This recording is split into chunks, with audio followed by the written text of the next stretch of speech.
Muy bien. Daniel, ¿cómo te va? Muy buenas noches. ¿Qué tal? Buenas noches, ¿cómo están? Gracias por estar acá. Por favor. ¿Qué mirada tenés sobre todo? A veces es difícil salir de la coyuntura y del impacto del día a día y de algunas marcas que casi que nos orientan el análisis de las cosas que van pasando. ¿Qué mirada tenés sobre todo el proceso de la ley bases y paquete fiscal? Bueno, quiero matizar un poco, porque hoy está como que hubo un triunfo tremendo del gobierno y yo lo que invitaría es un poco a comparar esto con la ley bases que mandó en el mes de enero el gobierno, el mes de diciembre. ¿Con todavía. el proyecto original? Claro, con ese proyecto de ley y con que el gobierno tenía dos grandes objetivos. DNU, que está pasando, todavía el diputado no lo discutió, y 600 artículos, más de 650 artículos, una ley base. Voy a hablar en particular del caso de Ciencia y Tecnología y Educación. Sí. Bueno, el caso de Educación tenía todo un capítulo. ¿Dónde está ese capítulo? Ese capítulo era tan grave que ponía en la práctica que la escuela no era más obligatoria, es decir, discutía con el más liberal de todos, que era Roca, que puso en 1884 la educación obligatoria. Esto que decía Milei en la campaña, que la educación no tenía que ser obligatoria, estaba puesto ahí. A partir de los 9 años vos podías estudiar en tu casa. Digo un artículo, pero había más de 20 de educación. A los docentes se los evaluaba todo el tiempo para nada. Se permitía una cosa curiosa, se permitía la publicidad privada en la escuela pública. Un artículo especial para dedicarle a ese tema. Quiero decir, todo eso voló en la primera discusión. Las marchas educativas y las discusiones respecto a educación hizo que nadie, ni siquiera los propios, podían apoyar. Pero ahora no pueden insistir con volver a poner todo lo viejo.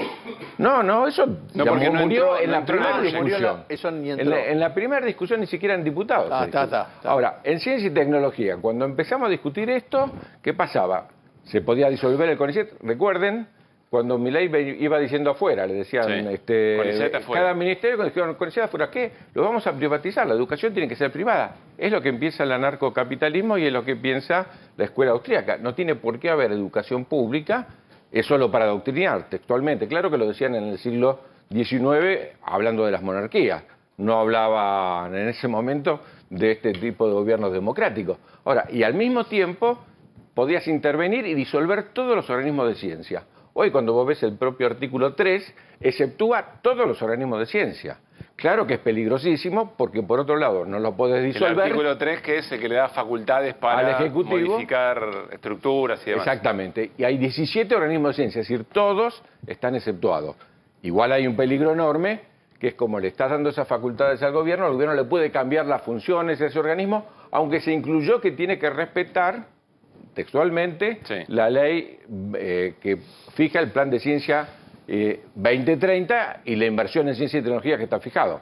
Por supuesto, el gobierno lo que no ataca con esta ley lo ataca con el presupuesto. Ciencia no tiene un peso. Se ejecutó el 0,9% del presupuesto del viejo Ministerio de Ciencia y Tecnología. A ver, ayúdame a entender, Daniel, entonces, porque vos decís, bueno, la política actuó, se defendió en las calles y eventualmente en la acción política de diputados, diputadas, senadores y senadoras, pero igualmente está en peligro. Es decir, sí, como si no hubiera necesitado todo eso eventualmente el gobierno si le quiere hacer daño a la ciencia y a la educación. Se las hace a través del presupuesto. Si el presupuesto no se cumple, aún el presupuesto del año pasado, lo que hace es castigar. Vos, tuviste una movilización de 1,5 millones de gente en la calle defendiendo la educación pública y la universidad. ¿Cuánto cayó el salario? El 35%. El salario de los docentes universitarios cayó el 35%.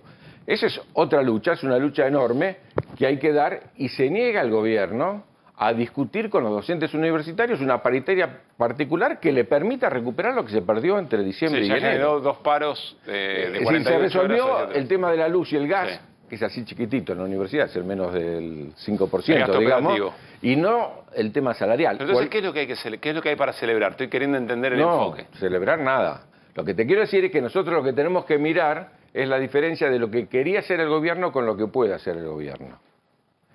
En esta ley bases que era fundamental y decisiva y que todos pensamos que la hizo algún tipo de asesor o alguna consultora, como se decía en el primer momento, y que Sturzenegger la mandó a hacer y que estaba hecho lo ideal, lo que ellos querían, de regular absolutamente todo. Bueno, cuando vos ves ahora lo que realmente hay, ¿dónde están las empresas privatizadas?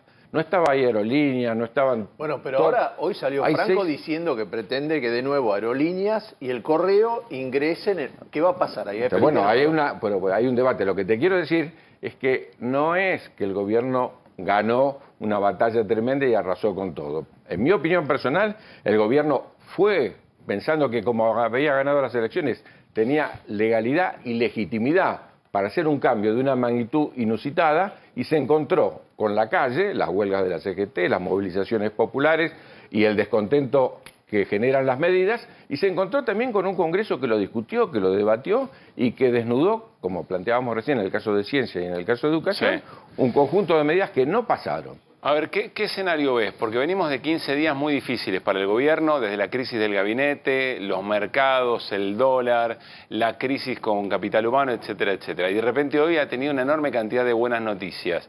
Te encontraste con el único optimista de la Argentina. Te quiero decir, yo asumí como diputado en el 17. ¿Se acuerdan lo que pasaba?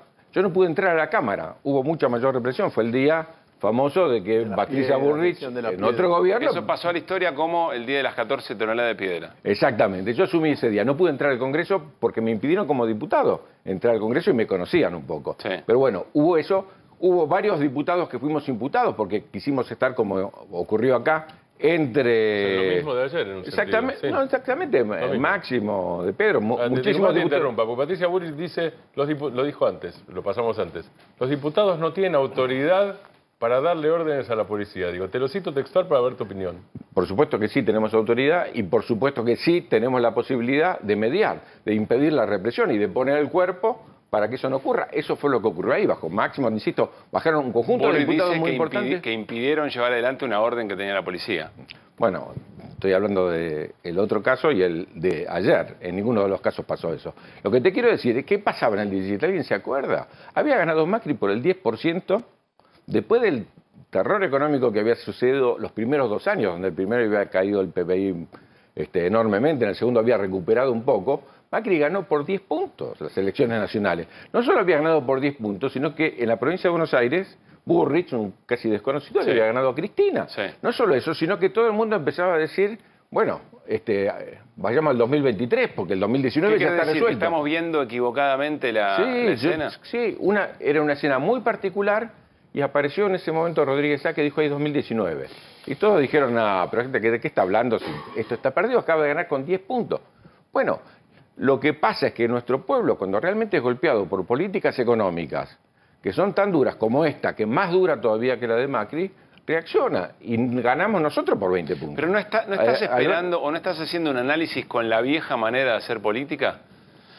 Dice el gobierno que la representación en las calles son modos de la política del siglo XX, que eso ya no corre, que hoy es redes y eventualmente la estrategia para armar narrativas y poder instalarlas. Y bueno, hay 2 narrativas. Una, la que fija la heladera, ¿sí? Que es lo que la gente llega a fin de mes y cómo está, y eso lo vemos todos los días. Y hay otra narrativa que es de las redes. Es poderosa, es poderosísima. La ideología es poderosísima y hay que dar el debate respecto de eso. Sin embargo, como nosotros sabemos, puede ser que estemos totalmente equivocados y que haya cambiado totalmente y que la gente con tal de ver un tuit no llegue a fin de mes. Pero me parece difícil. Lo que quiero decir es que a 6 meses, cuando vos ves cómo todos los presidentes estuvieron a los 6 meses y estos días salieron varias de esas estadísticas, y que Milei tenga cerca de la mitad de la población que todavía acompaña y defiende su voto, no me parece una cosa rara. Lo que quiero decir es que si este programa económico, como estamos seguros, y ustedes lo explican todas las noches, no tiene ningún destino, entonces tampoco va a tener destino este gobierno. No hay que alguien me diga una medida educativa, que alguien me diga una medida respecto de la ciencia, de las áreas nuestras. Muchos de los que lo votaron, muchos científicos votaron y muchos educadores votaron. Bueno, hoy en día, ¿qué situación está? ¿Dónde está el incentivo docente? ¿No? ¿Dónde están las provincias que tienen que recuperar con fondos propios? ¿Cuánto más lo van a poder hacer? El salario que Nación no paga. Hernán. Daniel, efectivamente estaba chequeando el presupuesto y ahí las 2 principales partidas están en cero. Cero ejecución, cero, ni un centavo. Te diría que es gasto de funcionamiento lo que está ejecutando. El Ministerio de Ciencia y Tecnología es muy chiquito, tiene muy poco personal, claro. Entonces no gasta nada. Pero hay una ley, que la ley de financiamiento, votada por unanimidad. Es decir, votada también por el PRO, por los radicales y por todos los sectores. No se investiga nada, nadie está haciendo nada. Por ejemplo, si vos necesitas insumos para la investigación, porque no sos un investigador social, sino que sos un investigador, no los tenés porque en general son importados y no te están dando esa plata, y si te la dan, como es el presupuesto del año pasado, imagínate cómo se fue el dólar, casi todos los insumos para la investigación dura son importados. ¿Cuánto habías gastado vos a mitad del año pasado? Estamos casi a mitad de año. No, pero, ¿qué porcentaje? pero yo me pondría contentísimo si se gastara el presupuesto del año pasado a pesar del 200 y pico de por eso inflación. te pregunto. Bueno, ¿Cuánto llevas ejecutado ¿Cuánto a mitad llevas de ejecutado año? en junio del año pasado? ¿Qué porcentaje? Tenemos un presupuesto muy alto y un porcentaje más del 50%. Mayor al 0,9 habías ejecutado.